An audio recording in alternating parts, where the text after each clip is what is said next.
তারপরে সে আবার তুললেন সেই ছেলেটাকে স্কেল দিয়ে পিটানোর জন্য। মাঝে মাঝে ওই ছেলের পিঠে কিছু কাটা দাগও হয়ে যায়। তারপরেও সেই ছেলেটা দাঁড়িয়ে হাসে, কারণ স্যার মেরেছেন, এটা স্যারের ভালোবাসা। তখন শীতল স্যার তাকে আবার ক্লাসের পরে ডেকে নিয়ে বলে, ক্যাপ্টেন হিসাবে তোর দায়িত্ব ছিল আমি যখন আরেকজনকে পেটাবো স্টিলের স্কেলটা বের করে আমার হাতে দেয়া।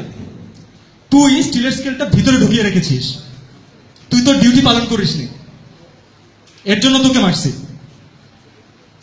আর আজ থেকে 5-6 বছর পরে আমি যখন তোর সাথে দাঁড়াবো তুই অনেক বড় একটা জিনিস হবি। জিনিস কেন বললাম, যারা শীতল স্যারের ক্লাস করেছে তারা জানে জিনিসের বদলে শীতল স্যার কি ইউজ করে। আই এম সরি গার্লস, আপনাদের এই সৌভাগ্য হয়নি শীতল স্যারকে পাওয়ার, আই এম রিয়েলি সরি। তো যেই ছেলেটা এই বেধড়ক মার খেয়েছিল সে এখন এখানে দাঁড়িয়ে কথা বলছে।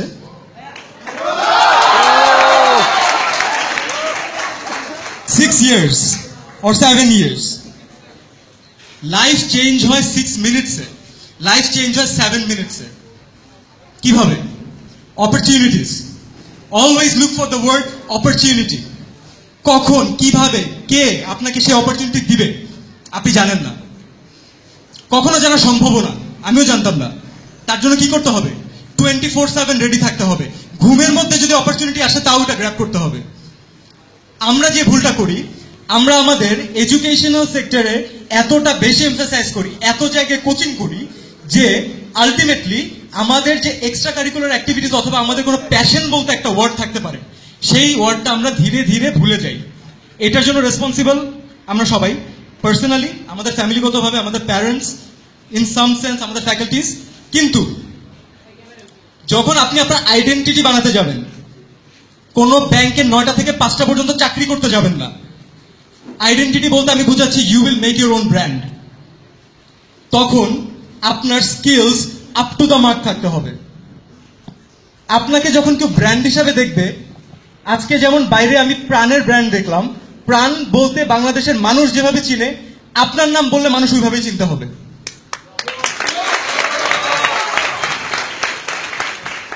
আপনি আরেকজনের আন্ডারে কাজ করতেই পারেন, করাটাই স্বাভাবিক, ভালো পে করে, কেন করবো না, অবশ্যই করবো। কিন্তু একবার ভেবে দেখেন, আজ থেকে 10 বছর ওই কোম্পানিকে সার্ভ করার পরে যেদিন আপনি প্রাইভেট জব থেকে রিটায়ার হয়ে আপনার বাসায় ফেরত আসবেন, তখন আপনি নিজেকে কোয়েশ্চেন করবেন 10 বছর আগে কি লাইফটা ডিফারেন্ট হতে পারতো? Maybe yes, maybe no, maybe আপনি অনেক বেশি কামাই করে ফেলেছেন, বাট দিনের শেষে আপনি কি নিয়ে এসেছেন? অলমোস্ট নাথিং, কারণ আপনি পুরো জিনিসটা আপনার ফ্যামিলির পিছনে স্পেন্ড করেছেন। আমি আপনাদেরকে জাস্ট ইন্সপায়ার করতে চাচ্ছি এইটুকুর জন্য, ওয়ার্ক ফর ইয়োর সেলফ। সবাই আমরা কোয়ালিফাইড।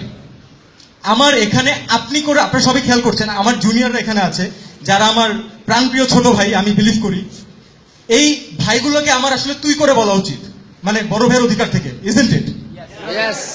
কিন্তু আমি আপনি করে বলছি। রিজন কি? আমি আপনাদেরকে অনেক ভয় পাই, অনেস্টলি আমি আপনাদের সবাইকে অনেক ভয় পাই। আজ থেকে 10 বছর পরে আমি যে কোম্পানিতে কাজ করতে যাব, আপনাদের এখানে একজন সেই কোম্পানির সিইও হইতে পারে। আমি যার কাছে আমার পে স্লিপ চাইতে যাব, সেই টাকাটা যে হ্যান্ডেল করবে উইথ পারমিশনটা আপনাদের মধ্যে যে কোনো একজন দিতে পারে।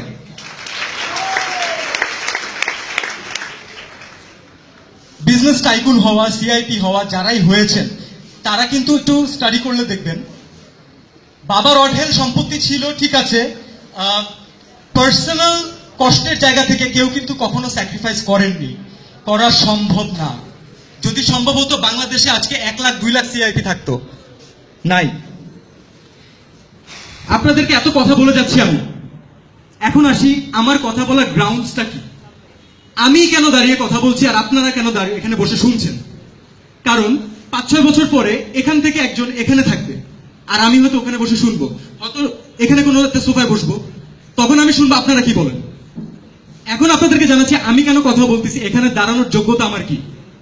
আমার যোগ্যতা হচ্ছে, আমি 2007-এ মতিঝিল মডেল থেকে এসএসসি পাস করেছি, 2009-এ আমি নটরডেম কলেজ থেকে এইচএসসি পাস করেছি, 2010 সেশনে আমি ঢাকা ইউনিভার্সিটি বিবিএ ডিপার্টমেন্টে ভর্তি হয়েছি, 2011-এর মাঝখানে আমি বিবিএ এবং ব্রিটিশ ল একসাথে পড়েছি, 2012-এ রিয়েলাইজ করেছি আমার একটা গোল থাকা উচিত, যেটা সবার জন্য ইম্পর্টেন্ট, গোল থাকবে একটা, চোখ থাকবে একদিকে। 10টা গার্লফ্রেন্ডের দিকে চোখ থাকলে কিন্তু ভাই লাইফে অনেক প্রবলেম।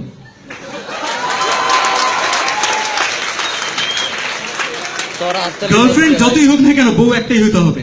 ওই একটা হবে আপনার ক্যারিয়ার,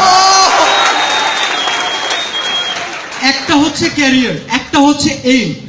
বড় করে কাগজে লিখে দেয়ালে টানিয়ে রাখবেন, ঘুম থেকে ওঠার পরে যেন চোখে লাগে 10 বছর পর তুমি এটা হচ্ছ। রাফি নামে কেউ আছে এখানে? আসিফ নামে কেউ আছে এখানে? নাইম নামে কেউ আছে? 3টা নামই পেয়ে গেছি, অনেক বেশি আছে। আসিফ, নাইম, রাফি, তোমরা যে কেউ 10 ইয়ার্স পরে এখানে দাঁড়িয়ে থাকবা যদি নিজেকে কোয়েশ্চেন করতে পারো রেগুলার, আমি আজকে কি অ্যাচিভ করলাম, কালকে কি অ্যাচিভ করবো। প্রত্যেকের জন্য Rafi, Naim, this is an XYZ concept. আমি ডিসাইড করলাম আমি ঢাকা ইউনিভার্সিটি ছেড়ে দেব। উইথ ডিউ রেসপেক্ট, আমি ঢাকা ইউনিভার্সিটিকে অনেক ভালোবাসি। আমার লাইফে যা দিয়েছে তার থেকে অনেক বেশি, মানে সবচেয়ে বড় পার্টটাই ঢাকা ইউনিভার্সিটির। ঢাকা ভার্সিটির BBA ডিপার্টমেন্ট ছেড়ে দিচ্ছি, এটা শুনে সবার মতে এবং আমার ফ্যামিলির মেম্বারদের মতে আমাকে আমার বংশের সবচেয়ে বড় গর্ধব নাম দেওয়া হলো। এরকম ছেলে জীবনে দেখে নাই যে ঢাকা ইউনিভার্সিটিতে চান্স পেয়ে মেধা তালিকা 100-র ভিতরে এসে সে ঢাকা ইউনিভার্সিটি ছেড়ে দিচ্ছে। কেউ কিন্তু আমাকে জিজ্ঞেস করেনি তুমি কি করতে চাও, কেউ না। একটা মানুষ জিজ্ঞেস করেছে, আমার আম্মু আমার সাথে 3.5 মাস কথা বলেনি। 3.5 মাস খাবার দিয়ে চলে যেত, অনেস্টলি বলছি, আই সোয়ার। একটা মানুষ, আমার বাবা আমার এই ডিসিশন নেওয়ার ঠিক 15 দিন আগে একটা ম্যাসিভ হার্ট অ্যাটাক হয় তার। উনি ল্যাবেডে ছিলেন অনেকদিন, সে কথা বলতে পারতেন না, তার একটা পার্শাল প্যারালাইজ হয়ে যায়, একটা পার্ট। ওই অবস্থাতে আমি আব্বুকে যে সাহস করে এই কথাটা বলেছিলাম যে বাবা আমার না BBA পড়তে ইচ্ছা করছে না, আমি ল পড়তে চাই। আমি ছোটবেলা থেকে I wanted to be a barrister. Passion থাকে না, সবারই তো থাকে। আমার বাবা শরীরে মানে মুখ প্রত্যঙ্গ কথা বলতে পারেন না, নাড়াতে পারেন না, তাকে স্যালাইন দিয়ে খাওয়াচ্ছে। সে আমাকে একটা থামস আপ দেখায়, গো ফর ইট। সাপোর্ট লাগে, টাকা লাগে, আমি কষ্ট করব, আমি দিব। তুমি যা চাও তুমি তাই হও। এই মানুষটা, এই পরিবার, এই মানুষগুলোকে আপনি কখনো ভুলতে পারবেন না, আপনি উন্নতির যেখানেই যান। আমি আমার বাবার দোয়া নিয়ে আমি ভর্তি হলাম লতে। আপনাদের দোয়ায় আমি আন্ডারগ্রেডে one of the world highest marks পাই। আমার বছরে এখনো তালি বাজানোর সময় আসেনি, আরো আসবে। আমার বছরে, আমার ওই এডুকেশনাল ইয়ারে I was the only youngest guy যে এই টাইমে, এই ইয়ারে UK থেকে বারেট ল কমপ্লিট করে আসে।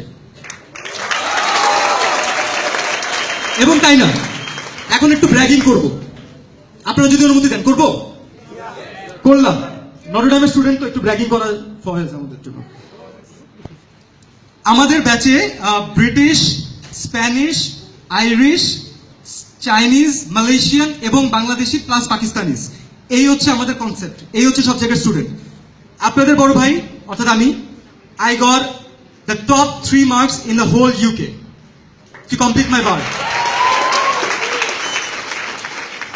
আমি কখনো পারতাম না যদি ওই দিন ওই বিছানাতে শুয়ে আমার আব্বা আমাকে একটা থামস আপ না দেখাতেন।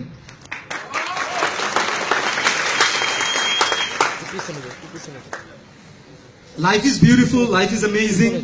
অনেক কিছু করার আছে জীবনে, অনেক কিছু শেখার আছে।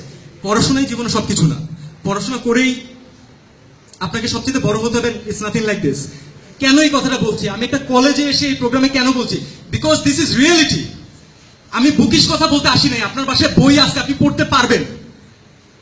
আমি আপনাকে কর্পোরেট রিয়েলিটি বলতেছি। আপনি পাস করার পর, BBA পাস করে 25,000 থেকে 30,000 ইউ হ্যাভ টু জয়েন।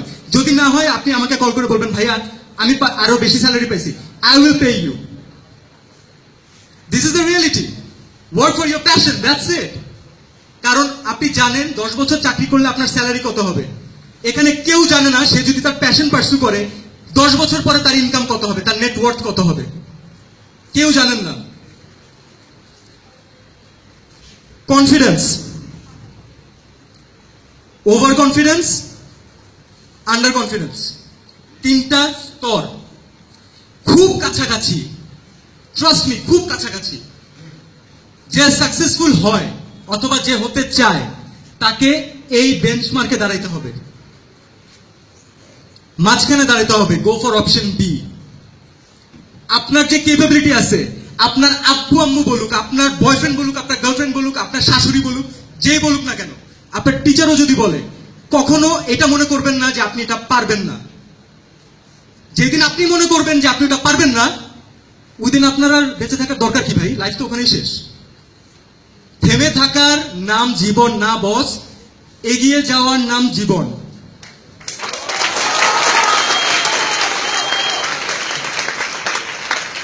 আজকে এখানে এসে এই যে আপনাদের সাথে 5-6 মিনিট কথা বলছি, আমি আসলে পারতাম না, আমার বাজে রকমের একটা বিজি স্কেজুল ছিল, আমি স্বীকার করছি, কিন্তু আমি এসেছি। রিজন হচ্ছে একটা রিকোয়েস্ট থাকবে, কারণ আমি জানি যে এখানে অনেক বিগ শটস বসে আছে আগামীর। যেদিন আপনারা অনেক বড় হয়ে যাবেন, ধরাছোঁয়ার বাইরে চলে যাবেন, ওই দিন একদিন বলেন যে একদিন সিয়াম ভাইয়ের 2 মিনিটের একটা স্পিচ আমাকে মোটিভেট করছিল। That will be my everything. Thank you very much.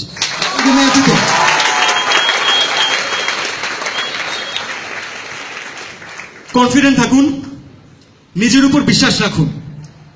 এখানে সেই মানুষটা সবচেয়ে ভালো করবে, আমি লিখে দিব, সেই মানুষটা সবচেয়ে ভালো করবে যে তার প্যাশনকে প্রফেশন বানাবে।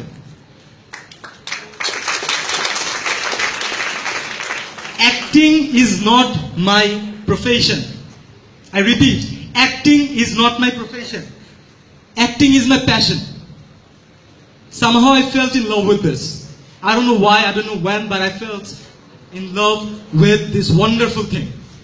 And maybe that's why, since I'm working my ass off, that's why today I am one of the highest paid young actors in Bangladesh. Only one reason: pursue your passion. আপনাদের কেউ থামাতে পারবেন না। Thank you.